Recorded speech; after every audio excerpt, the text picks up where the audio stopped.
Well, hello everybody. This is our first recording and our first live interview. So please forgive us for any faux pas that we make because we're not very good at this stage, but we're going to get much better at it once we get going. So today, for our first interview, I'm really happy to welcome Ali Donnellan, Ali D, to us in the studio. Ali's from Australia, but been working with us as a client in Studio Australia and also in our business over the past 18 months to 2 years. And we thought it'd be a great idea to ask her to come in and join us and chat about what she does, because Ali is a workplace wellbeing consultant, and right now her focus is on trying to help businesses and companies and people and your average client to actually get through the COVID-19 lockdown. So, Ali, tell us a little bit about yourself. Well, thank you for inviting me. I feel very privileged to be your first guest on this program. So, as you said, I'm Australian and I'm living here in Barcelona, which I love. I have been in Barcelona now for 2.5 years and moved here from Asia, actually. As you mentioned. That long already? Sorry? It's that long already. I underestimated the amount of time we've been working together. Yeah, we're actually knocking on the door of 3 years in a couple of months.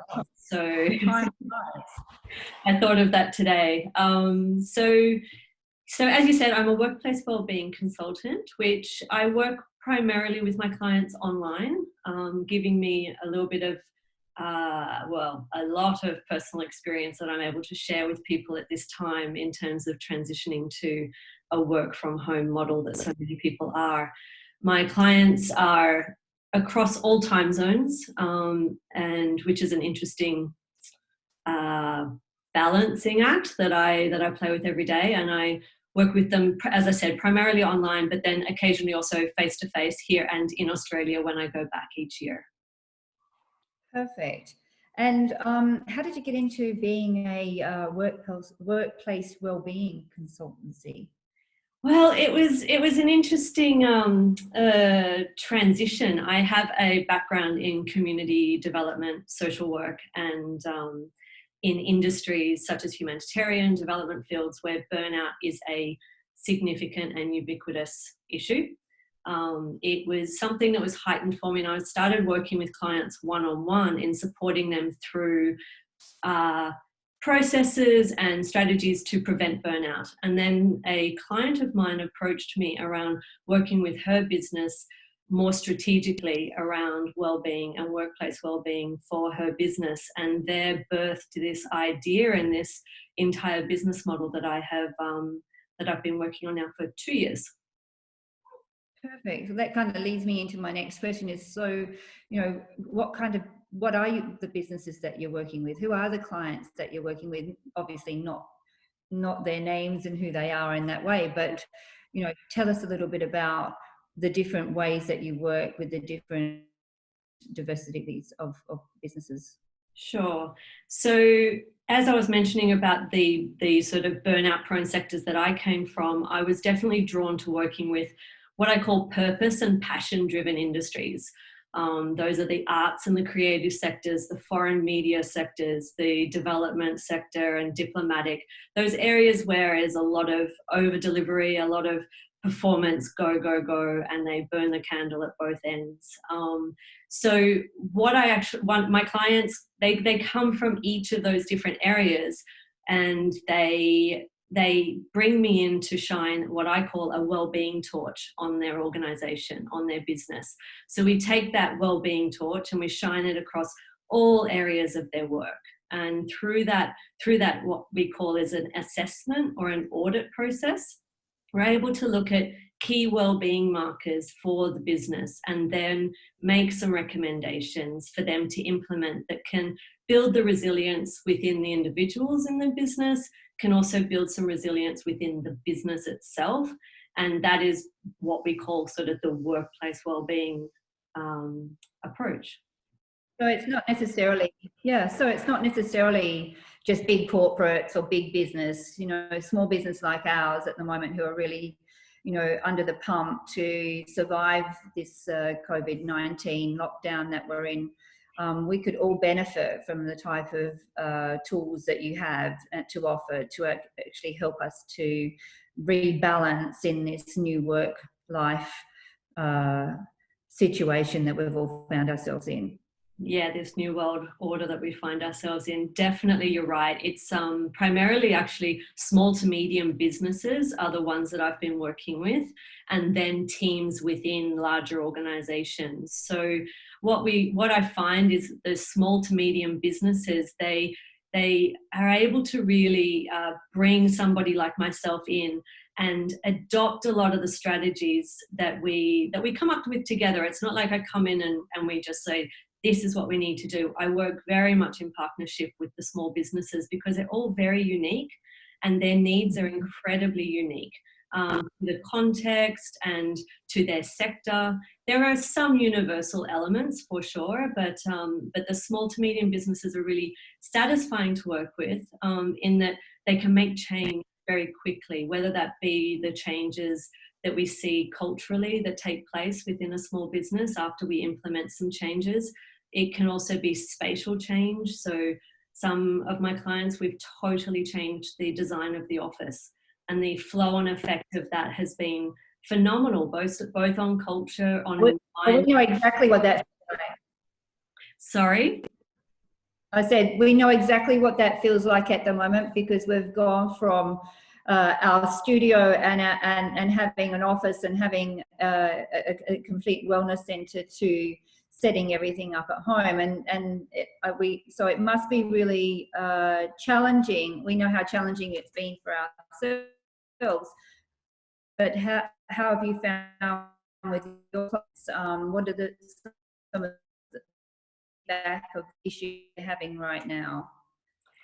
We have a little delay. Yeah, I missed. Can I just get you to repeat that question again? Sorry, Mandy, it didn't come through on my end. Yes, I'm just saying at the moment, you know, we've gone from ourselves, we know what it feels like having our own space, having the studio, having offices, having the centre to work in, and all of a sudden we're at home. We've had to, our lounge room is now a video and Pilates studio. Our dining room table is now our workspace and my office. And I'm just wondering, from your point of view, how are your clients? I mean, I'm used to working at home. I'm not. But yeah, and that's one of the challenges that we've been through, having to find how to work together and how to create that spatial, you were talking about spatial awareness and how that works. How does that work? Like, it would be nice to hear what the feedback is from your clients or the issues that you're dealing with them at the moment as they're trying to adjust. Yeah, well, we're very much in real time at the moment. So feedback is sort of slow to come through as we're implementing things this week. So what we're finding, what my clients are finding is that like you, Natalia, they don't have that experience of working from home. And a lot of them have actually just been through a significant amount of change recently through the work we've been doing together pre-COVID. And now with COVID, we've kind of had to throw a lot of that out and go, okay, now we're focusing on working from home. What I'm doing to support them through that is I've been providing them with some guidance around things such as having a routine, you know, how to set that mindset in the morning, how to separate those lines between when work begins, when work ends, and also on educating the people at home, for those that are sharing their home with their partners, with their family, how to actually build that sort of and create that understanding that when they're sitting at their desk, they're working. They don't need to be offered a cup of tea, because it can seem quite rude for your family member, unless you speak to it directly. Well, Mandy and I've had a few. Sorry?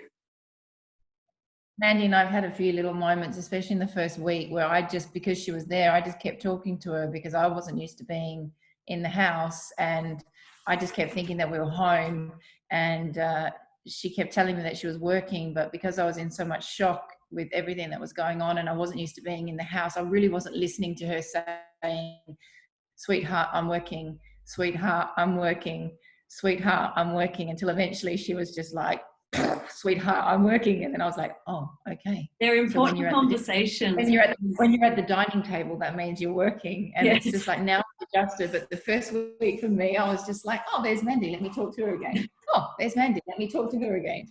So now my dogs are getting the majority of my attention.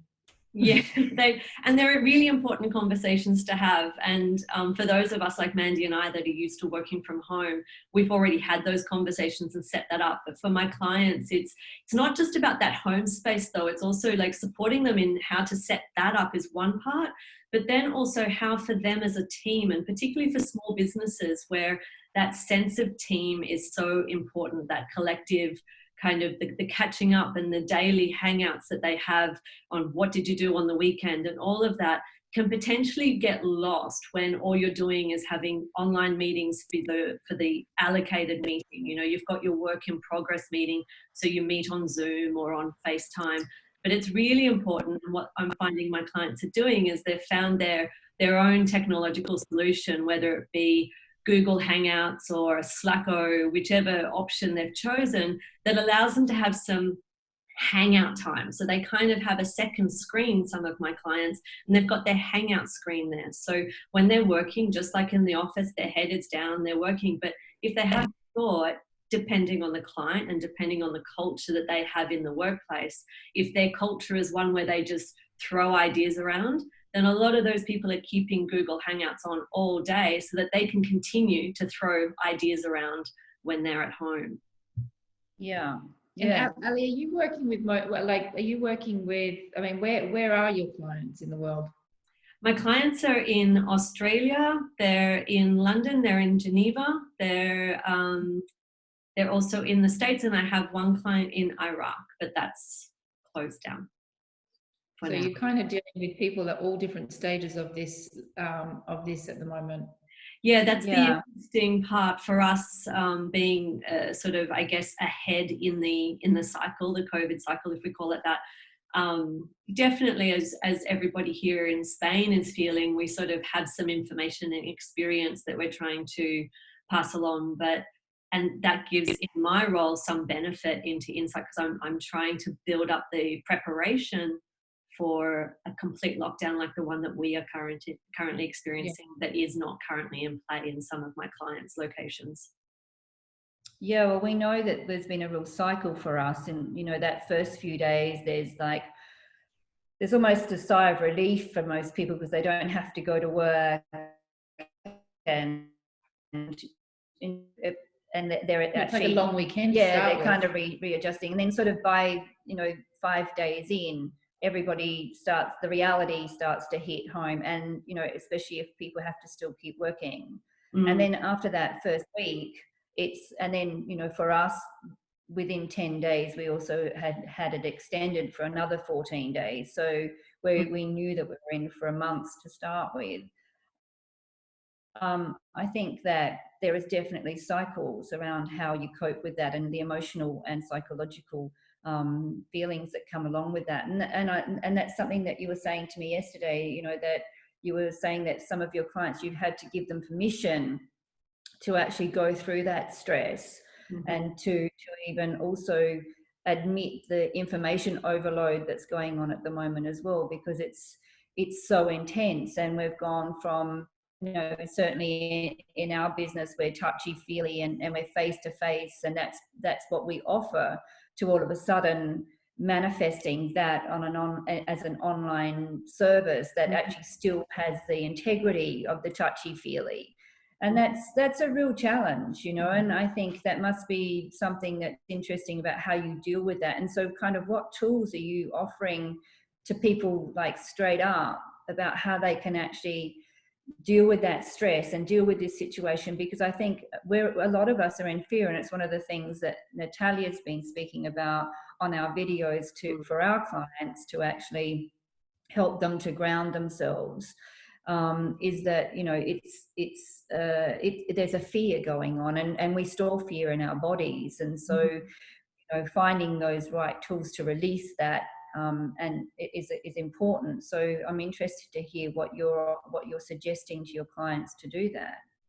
Well, you're spot on. It's as you said, like one of the first things, and this is particularly when I'm working one-on-one with my clients, whether they're clients that have come out of the businesses I work with, or I do also work with just individual clients on managing stress and burnout. And for a lot of them now in this COVID environment, they're finding themselves and the way they feel, but also their behaviors to be very unpredictable and very unlike what they consider to be they're finding that they're saying, that's not like me. They're biting off, somebody's head at the drop of a pen. And that's just a hypothetical example, but giving my clients the permission and to see them and to say, this is actually what feels abnormal is an incredibly normal response to such an extreme situation.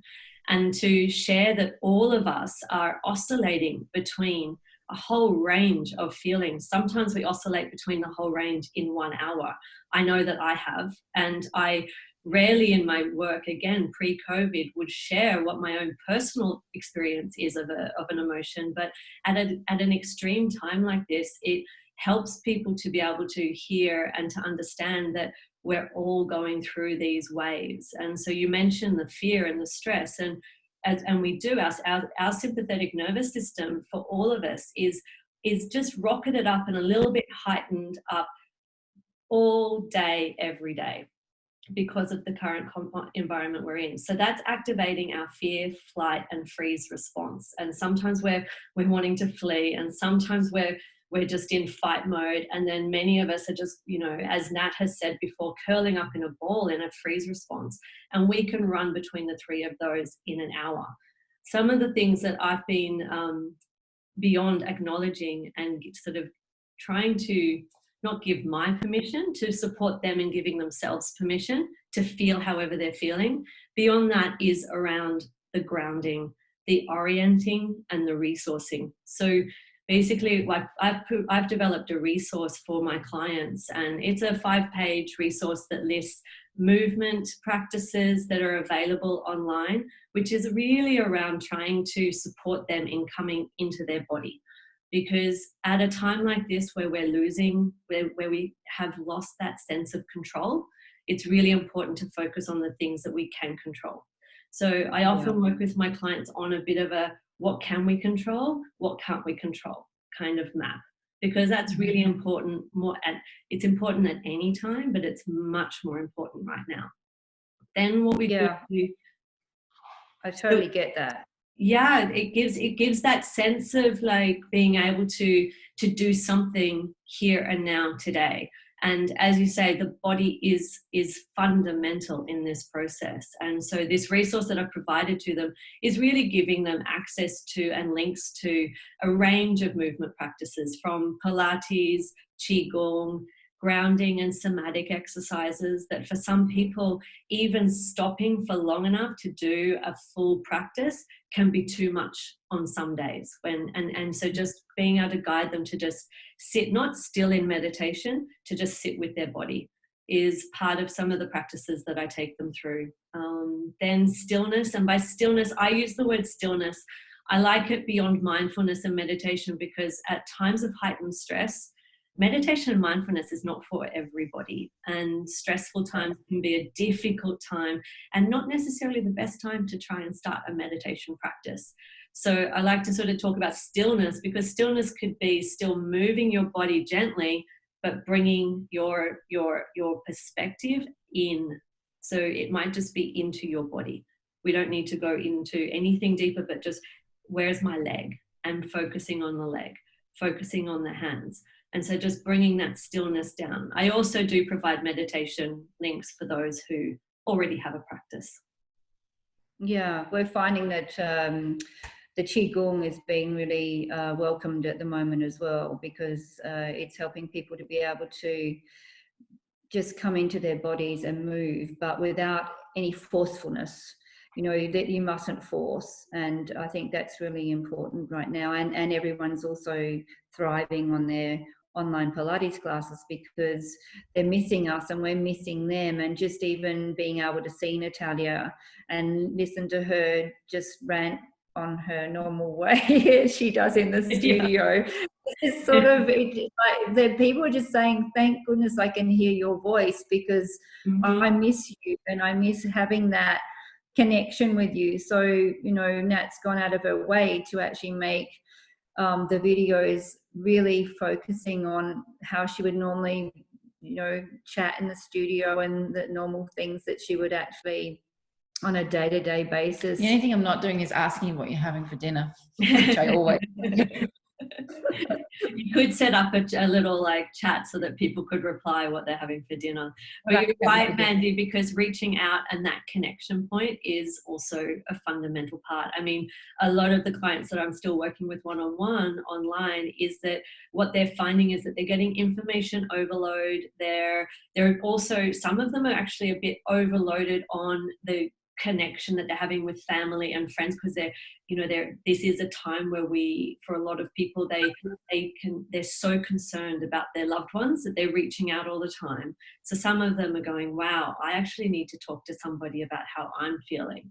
So, identifying who that person is, whether it's a professional or whether it's somebody that's just a friend that you can say, I need to talk about how I'm feeling, because I'm worried, or I'm feeling uncomfortable.